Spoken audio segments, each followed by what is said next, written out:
Salut à tous, c'est MaestroPlayer88, j'espère que vous allez bien. Et on se retrouve aujourd'hui pour une nouvelle vidéo de foot sur ma chaîne. Et oui, c'est rare que je fasse des commentaires sur mes vidéos de football, mais c'est pour une bonne raison. C'est puisque aujourd'hui je vais vous parler de toute l'actu, les infos, les transferts, les possibles arrivées de ce mercato 2015. On va tout d'abord parler des transferts et je vous parlerai ensuite des rumeurs et possibles arrivées.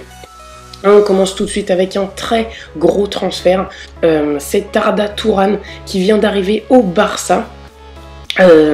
Très grosse recrue pour le Barça car Arda Turan est vraiment un bon joueur. Ça me paraît un peu étrange connaissant la rivalité entre l'Atlético et le Barça. Et surtout, je ne sais pas à quel poste il jouera, à moins qu'il remplace Rakitic. Je ne sais pas, en tout cas, ça reste une bonne recrue pour le Barça. On continue avec Depay qui est arrivé déjà depuis un petit bout de temps à Manchester United pour 32 millions d'euros. C'est pour moi une très grosse opération et une très bonne opération surtout puisque le PSG était aussi dessus et Depay est tout simplement l'ailier parfait pour moi. Il est jeune, rapide, puissant, il est très bon dribbleur, il a une bonne finition, grosse frappe de loin, enfin vraiment un très bon joueur, donc c'est une bonne opération pour Manu.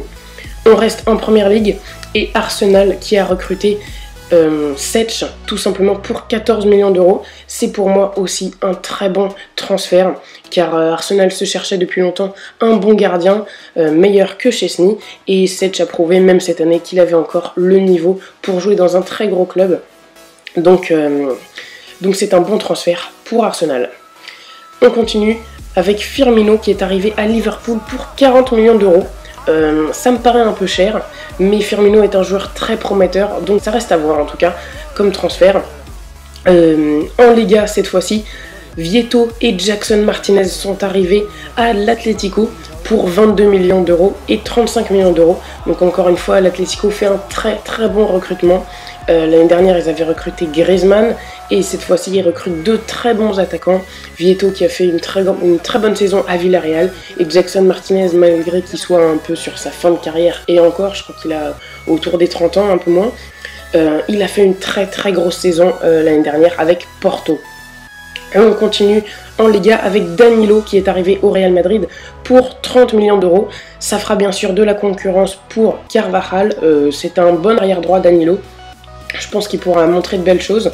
Et ça annonce encore le départ prévu d'Arbeloa du Real Madrid. Kondogbia est lui arrivé à l'Inter pour 40 millions d'euros.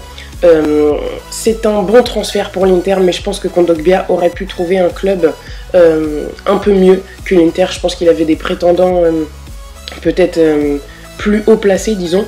Mais voilà, en tout cas, ça reste un très bon transfert pour l'Inter qui recrute un bon milieu de terrain. Dybala est arrivé à la Juve pour 40 millions d'euros et Mandzukic pour 19 millions d'euros. Donc ce sont deux nouveaux attaquants pour la Juventus. Dybala est très prometteur, c'est un très bon attaquant, mais après je suis pas fan du tout de Mandzukic, c'est un joueur que j'aime pas trop. Voilà, en tout cas Dybala c'est une bonne recrue pour la Juve. Et on termine avec Carlos Bacca qui est arrivé au Milan pour 30 millions d'euros. C'est une bonne opération là aussi pour le Milan AC. On continue avec les rumeurs et les possibles arrivées. Donc la très grosse rumeur ces derniers jours, ce serait que Sergio Ramos voudrait quitter le Real Madrid. Ça me paraît très étrange, en sachant que c'est vraiment l'un des piliers, il a souvent été capitaine avec le Real. Mais voilà, apparemment il voudrait quitter le Real Madrid et le candidat le plus sérieux pour l'accueillir, ce serait Manchester United. On sait que Van Gaal dispose d'une très grosse enveloppe pour son mercato. Mais voilà, moi j'espère qu'il va rester. Je suis supporter du Real et j'adore Sergio Ramos. Mais bon, après on verra bien dans les prochains jours. Pogba, bien sûr, le gros transfert de l'été, se rapproche encore du Barça. Il y a eu de nombreuses rumeurs. Et on parle d'une probable arrivée en 2016, mais City et le PSG restent à l'affût, et si le Barça vient de recruter Arda Turan, je ne sais pas s'ils recruteront aussi Pogba. Voilà, en tout cas ça reste à voir.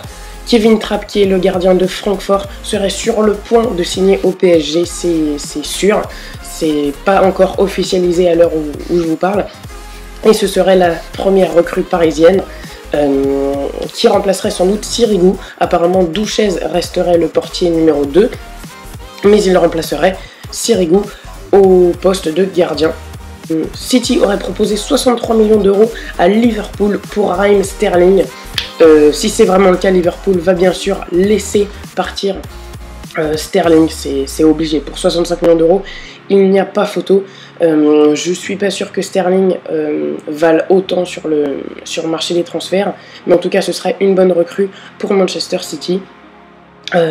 Et si City n'arrive pas à recruter Sterling, je pense qu'ils recruteront Kevin De Bruyne, qui est aussi pisté par le PSG. Donc voilà, c'est pas exactement le même type de joueur. Sterling est un ailier et De Bruyne plutôt un milieu offensif, mais voilà, ça ferait 2 joueurs offensifs pour City. Peut-être qu'ils recruteront les deux, on ne sait pas. En tout cas, De Gea devrait être la prochaine recrue du Real, c'est presque sûr. Il a passé ses vacances à Madrid, il est revenu à Manchester, mais il ne s'est pas entraîné. Normalement c'est ça, et il remplacera sans doute Casillas dans les cages du Real Madrid. Et on termine avec Schneiderlin qui devrait arriver à Manchester United si tout se passe bien, à moins qu'un autre club de Première Ligue ne vienne changer la donne. On parle apparemment d'Arsenal, donc voilà, je ne sais pas ce que préfère Schneiderlin, mais je pense que Manchester United ce sera mieux pour lui. Il y a moins de concurrence au milieu et c'est un club plus prestigieux qu'Arsenal. Donc voilà, en tout cas j'espère que cette vidéo vous aura plu. Dites-moi en commentaire s'il y en a que j'ai oublié ou certains que vous attendez. Donc voilà, dites-moi tout. N'oubliez pas de liker la vidéo et bien sûr de vous abonner à ma chaîne, ça fait toujours très plaisir et ça prend quelques secondes. Donc voilà, on se retrouve très vite pour de prochaines vidéos de foot et de gaming sur ma chaîne. Salut à tous!